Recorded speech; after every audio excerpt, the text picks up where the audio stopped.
Alors c'est un intérêt qui remonte à loin parce que j'ai découvert le marquis de Sade à 20 ans, non pas par ses livres, mais tout simplement par son château à Lacoste en Provence que j'avais visité à l'époque. C'était une espèce de squelette blanchi totalement en ruine, il a été remonté depuis.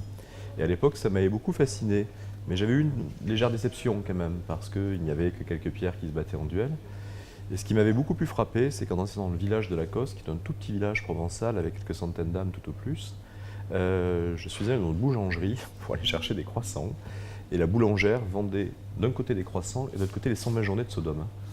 Et ça, de voir les 120 journées de Sodome vendues dans une librairie il y a 20 ans, je me suis dit, là, la véritable gloire littéraire, elle est là. Et ça m'a fasciné, ce personnage qui était à la fois présent et clandestin dans ce village. Donc j'ai commencé à lire beaucoup de choses à l'époque universitaire sur Sade. Et puis, à un certain moment, quand j'ai eu un petit peu de temps par rapport à mes thrillers, j'ai pu me consacrer pendant quelques années à retourner un petit peu, labourer cette biographie pour m'apercevoir qu'en fait la vie de Sade était un roman et que donc, à mon sens, elle méritait un roman.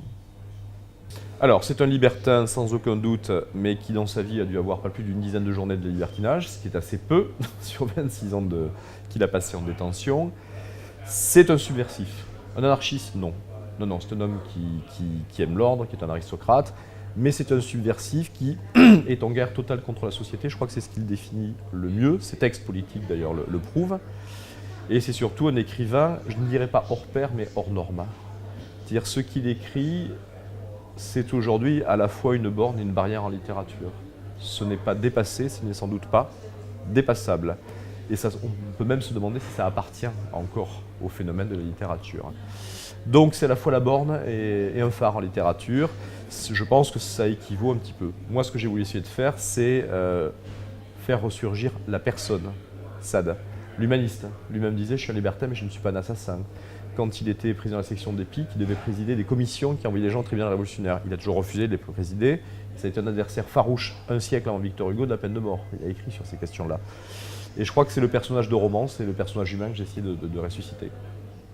Elle vient très très tôt et on la retrouve liée aussi, ce qui sans doute la justifie a posteriori, on la retrouve liée aussi avec ses pratiques sexuelles. C'est une chose assez peu connue, on représente toujours le marquis de Sade, le fouet à la main, ce qui était exact, mais il avait aussi dans ses pratiques un peu particulières le goût effectivement pour le sacrilège. C'est d'ailleurs à cause de ça qu'il a été condamné, principalement. Les grands nobles de l'époque, dont Sade ne faisait pas partie, avaient des pratiques sexuelles qui, à l'époque, pouvaient paraître aberrantes, mais passaient eu égard à leur niveau social. Ce qui a fait fondamentalement condamner Sade, c'est l'impiété. Alors, c'est une chose assez drôle. C'est-à-dire que Sade est libéré en 1790, après quasiment plus de 11 ans de détention.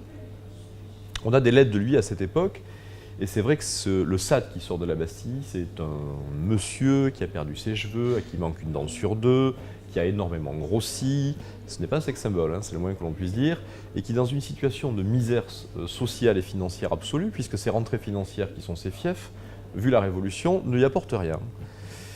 On a une lettre de lui, on le voit partir de sa prison avec un matelas sur le dos, qui est son seul bien.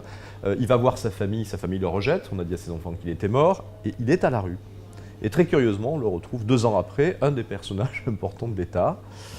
Alors, il faut l'expliquer, à mon avis, à travers 2 sens. D'abord, c'est qu'il apparaît aux yeux de la Révolution française comme une victime du despotisme royal. Il a été enfermé pendant 11 ans sous Louis XV et Louis XVI. Qu'il a joué un rôle, malgré lui, dans la prise du 14 juillet, dont il se vantera toute sa vie. Et ensuite, parce que c'est un orateur hors pair, et surtout, c'est un homme de théâtre. Et il comprend très vite avant les autres que la Révolution, c'est une affaire de planche. Que celui qui sait parler, qui a des idées radicales, est celui qui emportera le morceau. Et on le retrouve à la section des PIC, qui est la plus radicale, la plus gauchisante de Paris. Je pense qu'aujourd'hui, M. Mélenchon paraîtrait comme un centriste très modéré par rapport à la section des PIC. Et bien évidemment, il va monter, et on le retrouve président de la section des PIC. On lui confie par exemple la réorganisation des hôpitaux de Paris, ce qui est assez curieux. Quand Marat est assassiné et qu'on fait une commémoration un an après, on fait un immense cortège dans Paris. C'est Sade qui organise théâtralement le cortège et qui fait les discours. On a du mal quand même à voir ce marquis rouge en train de prononcer le panégyrique de Sade. Et puis à un certain moment, il est délégué par toutes les sections de Paris, parce qu'il est l'homme le plus en vue, pour définir la politique religieuse de la France à la Convention. Et il va le faire devant Robespierre, Et même Robespierre, qui en avait vu d'autres, est absolument horrifié par le discours sadien, qui consiste à dire, très schématiquement, vous rasez les églises, vous rasez les temples, vous rasez les synagogues, vous déportez les prêtres, les rabbins et les pasteurs, et tout ira mieux dans le meilleur des mondes. Or, Robespierre est à un moment clé où il s'aperçoit qu'il ne peut plus jouer de l'opposition aux catholiques. C'est la fête de l'être suprême, il essaie de ritualiser la révolution. Cet athée qui arrive et qui lui bouleverse tout, ça n'est trop, et évidemment, il le fait arrêter, incarcérer et condamné à mort. Ce qui n'a pas dû beaucoup troubler ça, c'était sa deuxième condamnation à mort. Et il y réchappera, ce qui est une des choses les plus étonnantes de son parcours. Alors, ça, c'est l'hypothèse. C'est-à-dire c'est une histoire très paradoxale. La veille de l'arrestation de Robespierre, il y a ce qu'on appelle une dernière charrette, qui comprend une quinzaine de personnes à peu près, dans laquelle se trouve Sade. Sade aurait dû être le dernier guillotiné de la terreur. Bon. Je suis allé voir les archives, on a le texte avec les noms, et la personne qui est le commissaire qui va chercher dans les différentes prisons de Paris, parce qu'elles ne sont pas regroupées, les condamnés. Et Sade y a marqué absent. C'est totalement impossible, dans une prison, il est surveillé, on est de lui avant, on est de lui après.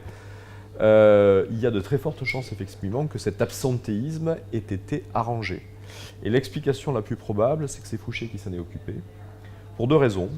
D'abord parce que c'était lui qui a mené le complot contre Robespierre, et ensuite parce que Robespierre, quand il va essayer de soulever la population, va essayer à 3 reprises de soulever la section des Piques, et la section des Piques ne bougera pas. Or, le président de la section des Piques, c'est Sade.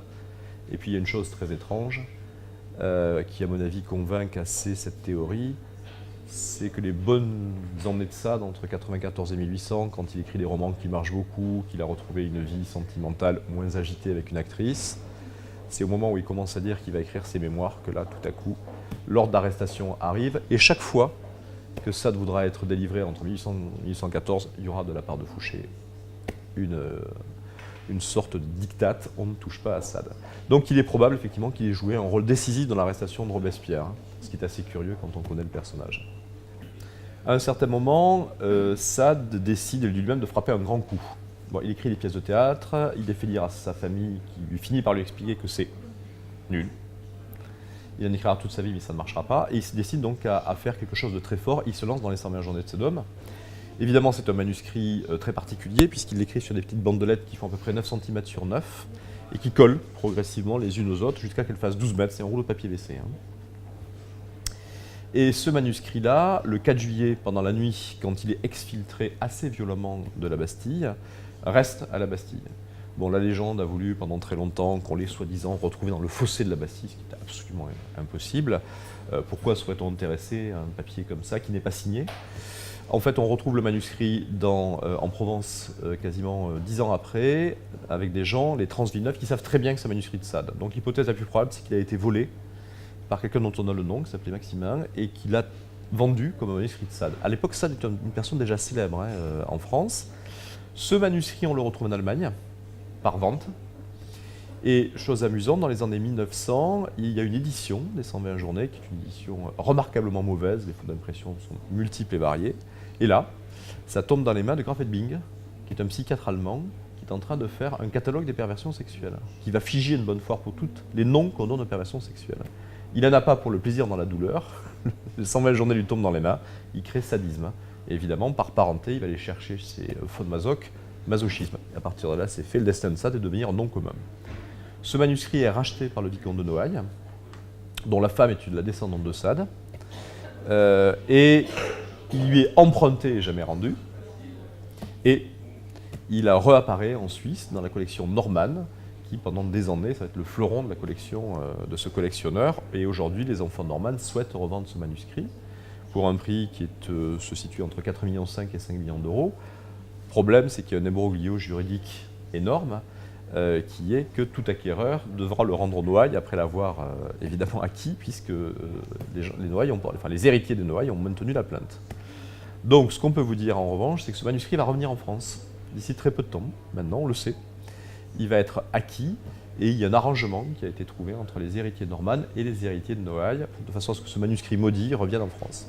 Il reviendra à Paris. Alors, s'il y a une œuvre de Sade qu'il faut lire, c'est La philosophie dans le boudoir. Parce que c'est une forme de dialogue, elle est rapide, elle est brève, et c'est l'initiation d'une jeune fille, donc c'est un côté assez libertin. Je pense qu'il faut lire ensuite Juliette et Justine.